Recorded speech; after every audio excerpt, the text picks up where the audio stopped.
Before any moves in UK house prices, we see moves in leading indicators. From these leading indicators, we're able to predict price changes in the UK housing market. This was true in 2008 and it's true now. In this video, we're going to track these leading indicators in a spreadsheet to see what's in store for the UK housing market and how that can help us stay one step ahead of the curve. Hello and welcome back. So let's kick off with what's happened to house prices since we last spoke. So we track the four main UK house price indices, and we're going to kick off with Rightmove, which is an asking price index, and that's for the period of March, £365,000 and change. That's a month-on-month move from February to March of 0.8%, and it's still showing annual change in asking prices up 3%. Next up, Nationwide, 257,000 and change, showing a month-on-month fall of 0.5%, and actually it's the first index to show annual change, negative annual change at minus 1.1%. If you think back to previous videos, we actually called this when we thought that within Q1 of 2023, i.e. now, we would see annual change actually go negative in this index, and we have. Next, we'll do Halifax then, which is derived in the same way as Nationwide from their own mortgage lending data. It's actually showing a month-on-month change. This is where Halifax and the Nationwide deviate, which is quite rare, and it's showing a positive increase at 1.1% and annual change at 2.1%. Last up then, but by no means least, HM Land Registry. This is for the period of January, 289,000 and change. Now this is down 1.1%, and if you think back to previous videos that we've done last year, when we did a deep dive on what happens in January, you'd have been expecting a negative month-on-month move. We are still seeing nominal growth, annual change year over year at 6.3%.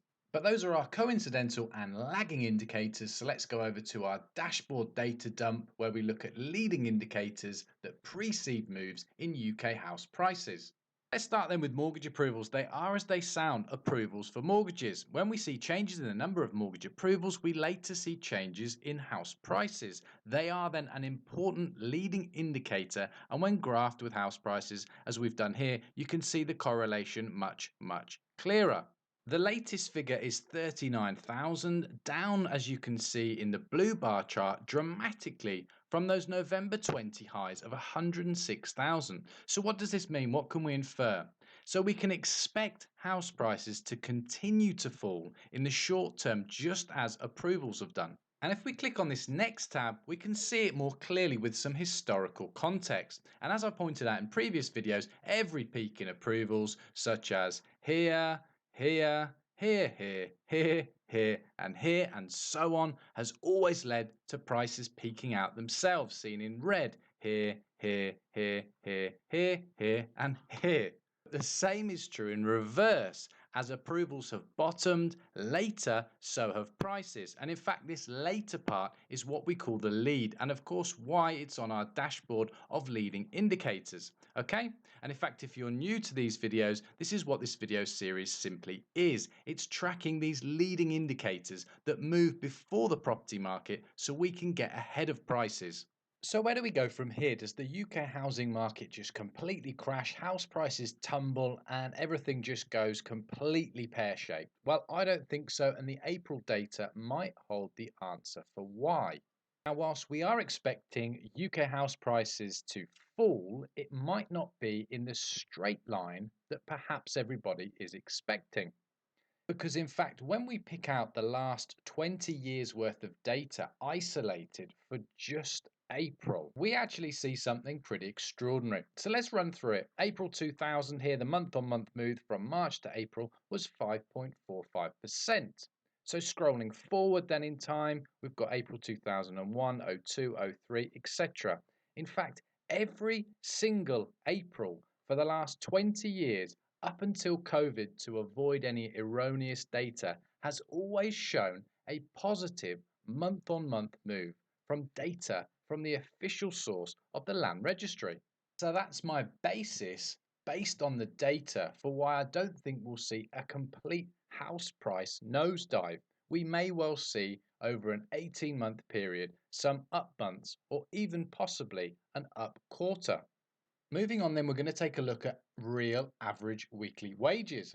This is a data set brought to us by the ONS, And if real wages increase, we see house price growth. If real wages decrease, we see house price declines. So what's the latest figure for Jan 2023? It's £502, down off highs. And although this looks like a nice ski slope down, actually what we can say here is that we are seeing a marked decline, but much smoother than in other indices. Perhaps we're going to get that soft landing that most central banks around the world are talking about.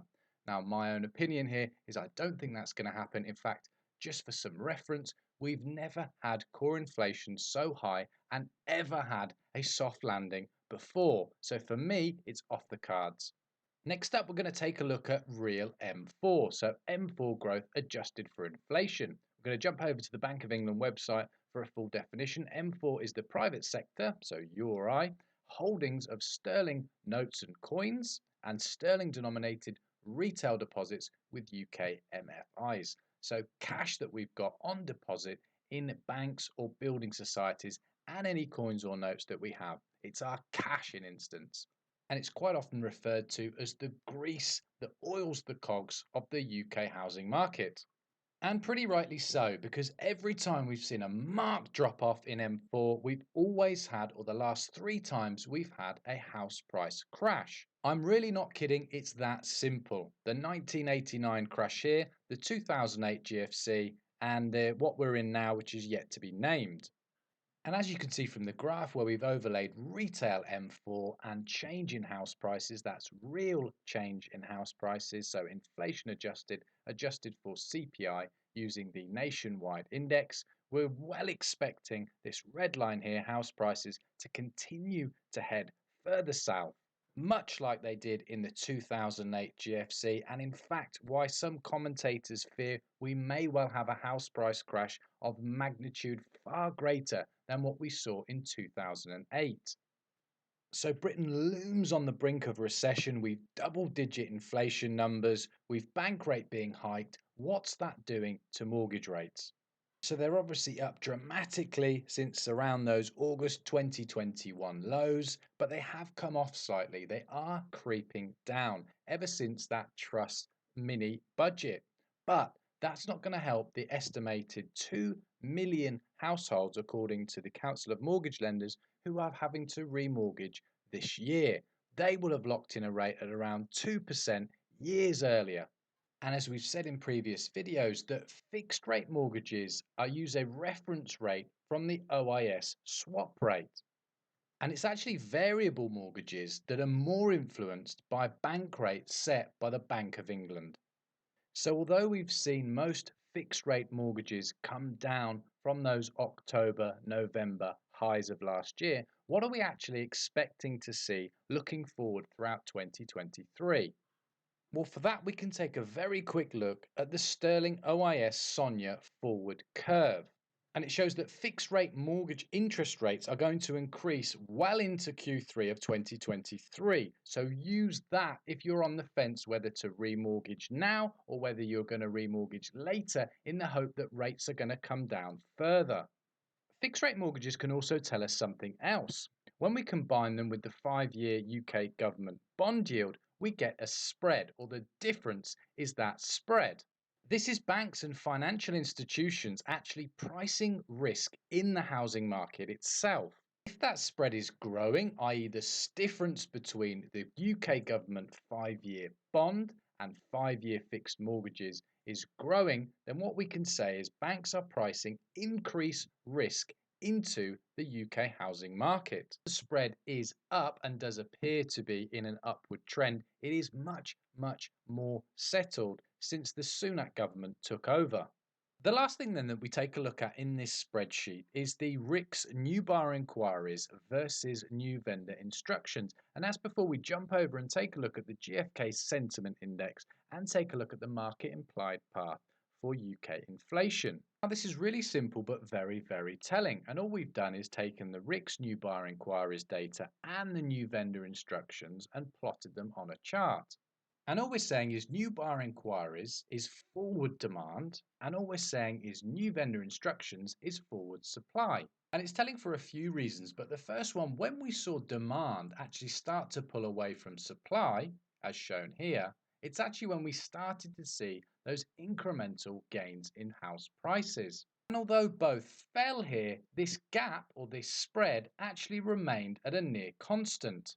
And anybody on my Property Signals newsletter will have got the difference between the two, which is the spread, which is much easier to read. If it's positive, we're expecting growth in prices. If it goes negative, we're expecting house price falls. And so what we can see is demand stayed elevated relative to supply for this whole period throughout much of 2021 and into 2022. That was until we saw this death cross here. And lo and behold, 3 months after that, we saw the peak in prices. We saw in two indices, both the Halifax and the nationwide house price index, prices peak out in August of 2022. We then see a reversal in this ratio where new vendor instructions actually increase and new buyer inquiries actually fall off. But that spread, that difference, has remained a constant. Put simply, with more supply than demand, we'd expect prices to fall. And in fact, if this gap or spread is increasing, we'd expect it to stress further, because they can both go up or down. But what we're looking to isolate is just the difference between the two, that spread. So let's recap. We're seeing more vendor instructions than new buyer inquiries, indicating that supply is increasing at a faster rate than new demand. We're also seeing the 5-year mortgage spread up but more stable than we've seen before. We're also seeing rates coming down from those November, December 2022 highs. However, when we look at the forward curve, it does imply an increase in fixed mortgage rates. When we look at real M4, we can see this languishing at all-time lows, indicating that we'll see further house price falls. When we look at real average wages, we can see them down from those peaks 2 years previous. We've said that in all of this, we may well see one or more months where we see a positive month-on-month move, but this is not guaranteed. And then right back at the start, we said that mortgage approvals, which precede pretty much every single move in prices, or they have done way back to the start of this data series, when we see mortgage approvals fall, we're also going to see prices fall as well. So unfortunately, nothing here looks particularly bullish for the UK housing market outlook and therefore prices at all. Let's have a look at the GfK Consumer Confidence Index and see whether that holds any keys to unlocking anything further around prices. So what GfK do is they conduct a survey across thousands of people across the UK and compile this into a sentiment index. And it's actually a fantastic and timely way of reading the UK consumer. What are we being told? Well, actually, things are on the up. If you take this green line, personal finances over the next 12 months, this is actually a great indicator forward looking for people, for household budgets especially. There's actually a marked improvement since the end of 2020, sort of the end of summer of 2022. We've seen nothing but real increases. The same is true of the general economic situation forward looking for the next 12 months. So although we have had improvements, it is of course on a relative basis, okay? Because if we take a look at a historical context, we can see that we're down here still in the GFC sort of area, very low historically. Definitely one to keep an eye on, as how we feel about certain things definitely feeds through into our purchasing habits. Lastly, then, we're going to take a look at the UK instantaneous implied inflation forward curve. So we're yet to see this actually tamed back in its box below the long-term average or the long-term target for the Bank of England at 2%. The Bank of England expects inflation to fall away quite dramatically over 2023. But that doesn't mean we're in for price falls. Inflation is the rate of change. So inflation, if it goes from where it is now to 5% on a year-over-year basis, that simply means prices are still higher, 5% higher than they were in the previous year. That does not mean we've seen any price falls. So we expect inflation and indeed prices to remain sticky adding to this long-term affordability crisis, which is going to feed through into the UK housing market. And with that, we're out of time, guys. Thank you so much for watching, and I'll see you next month.